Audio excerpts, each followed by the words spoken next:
Mood हमारा गरम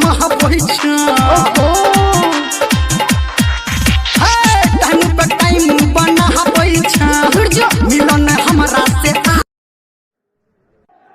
इधर भी देख लो। जाने मन हॉट है बहुत। तुम्हारे घर में भाई बाप नहीं है? बाप भाई तो है लेकिन तेरे जैसा माल नहीं है।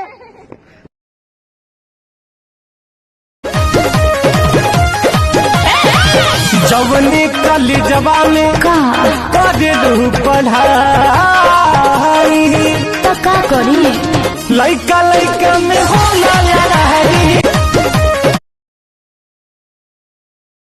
रे केने बारिश का हो? काल सासाराम जाए के बा, हमार कपड़ा फींच दे तो। कपड़ा हम अपन मुंह न देख लो। ई ढेर उड़त है, एकरा के खत्म करही के पड़ी। ना फिचम त का करबे? करेम का मोइले पहन के जाए।